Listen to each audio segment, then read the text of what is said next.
मैं 3 नेत्रों वाली दुर्गा देवी का ध्यान करती हूँ। उनके श्रीअंगों की प्रभा बिजली के समान है। वे सिंह के कंधे पर बैठी हुई भयंकर प्रतीत होती हैं। हाथों में तलवार और ढाल लिए अनेक कन्याएं उनकी सेवा में खड़ी हैं। वे अपने हाथों में चक्र, गदा, तलवार, ढाल, बाण, धनुष, पाश और तर्जनी मुद्रा धारण किए हुए। उनका स्वरूप अग्निमय है तथा वे माथे पर चंद्रमा मुकुट धारण करती हैं। देवी बोली, देवताओं, जो एकाग्रचित होकर प्रतिदिन इन स्तुतियों से मेरा स्तुति करेगा, उसकी सारी बाधा मैं निश्चय ही दूर कर दूंगी। जो मधुकैटभ का नाश, महिषासुर का वध तथा शुंभ निशुंभ के संहार के प्रसंग का पाठ करेंगे तथा अष्टमी, चतुर्दशी और नवमी को भी जो एकाग्रचित हो भक्तिपूर्वक मेरे उत्तम महात्म्य का श्रवण करेंगे, उन्हें कोई पाप नहीं छू सकेगा। उन पर पाप जनित आपत्तियां भी नहीं आएंगी। उनके घर में कभी दरिद्रता नहीं होगी तथा उनको कभी प्रेमी जनों के विछोह का कष्ट भी नहीं भोगना पड़ेगा। इतना ही नहीं, उन्हें शत्रु से, लुटेरों से, राजा से, शस्त्र से, अग्नि से तथा जल की राशि से भी कभी भय नहीं होगा। इसलिए सबको एकाग्रचित होकर भक्तिपूर्वक मेरे इस महात्म्य को सदा पढ़ना और सुनना चाहिए। यह परम कल्याणकारक है। मेरा महात्म्य महामारी जनित समस्त उपद्रवों तथा आध्यात्मिक आदि तीनों प्रकार के उत्पातों को शांत करने वाला है। मेरे जिस मंदिर में प्रतिदिन विधि पूर्वक मेरे इस महात्म्य का पाठ किया जाता है, उस स्थान को मैं कभी नहीं छोड़ती। वहाँ सदा ही मेरा सन्निधान बना रहता है। बलिदान, पूजा, होम तथा महोत्सव के अवसरों पर मेरे इस चरित्र का पूरा पाठ और श्रवण करना चाहिए। ऐसा करने पर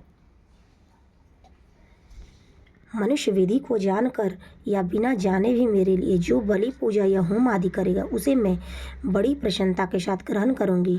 शरतकाल में जो वार्षिक महापूजा की जाती है, वह अवसर जो मेरे इस महात्म्य को भक्तिपूर्वक सुनेगा, वह मनुष्य मेरे प्रसाद से सब बाधाओं से मुक्त तथा धन, धान्य एवं पुत्र से संपन्न होगा। इसमें तनिक भी संदेह नहीं है। मेरे इस महात्म्य, मेरे प्रादुर्भाव की सुंदर कथाएं तथा युद्ध में किए हुए मेरे पराक्रम सुनने से मनुष्य निर्भय हो जाता है।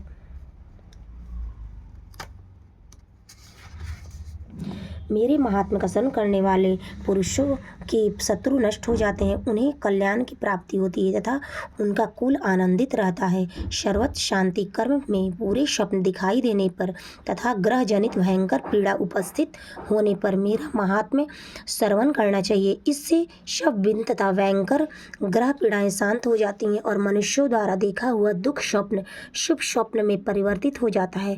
बाल ग्रहों से आक्रांत हुए बालकों के लिए यह महात्म्य शांति कारक है तथा मनुष्यों के संगठन में फूट होने पर यह अच्छी प्रकार मित्रता कराने वाला होता है। यह महात्म्य समस्त दुराचारियों के बल का नाश करने वाला है।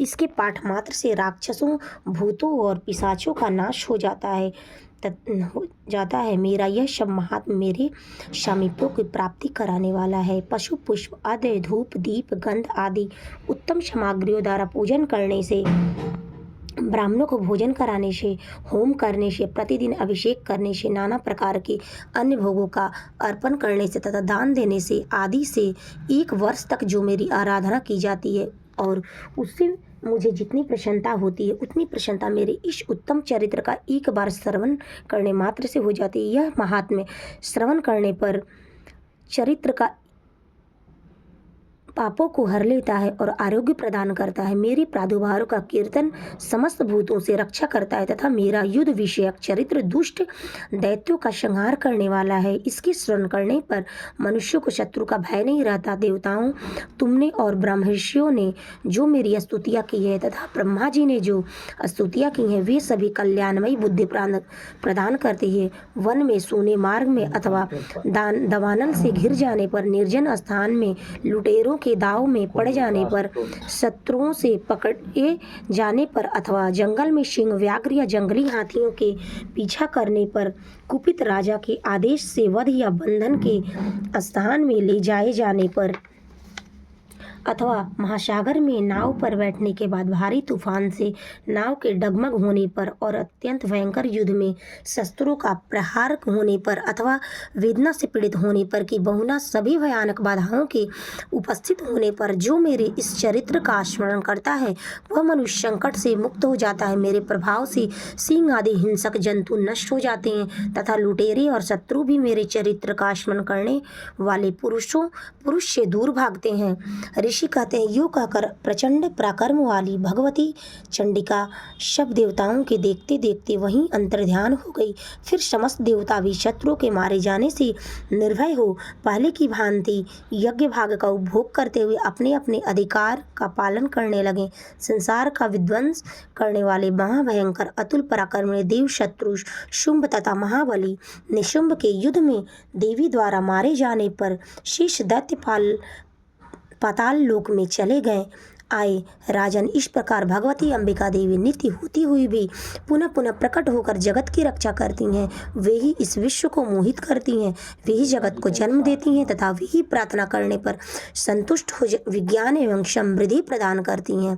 राजन, महाप्रलय के समय महामारी स्वरूप धारण करने वाली वे महाकाली ही इस समस्त ब्रह्मांड में व्याप्त हैं।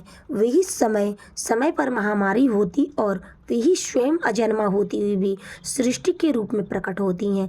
वे सनातनी देवी ही समयानुसार संपूर्ण भूतों की रक्षा करती हैं। मनुष्यों के अभ्युदय के समय वे ही घर में लक्ष्मी के रूप में स्थित हो उन्नति प्रदान करती हैं और वे ही अभाव के समय दरिद्रता बनकर विनाश का कारण होती हैं। पुष्प, धूप और गंधर्व आदि से पूजन करके उनकी स्तुति करने वे धन, पुत्र, धार्मिक बुद्धि तथा उत्तम गति प्रदान करती है। जय माँ दुर्गे।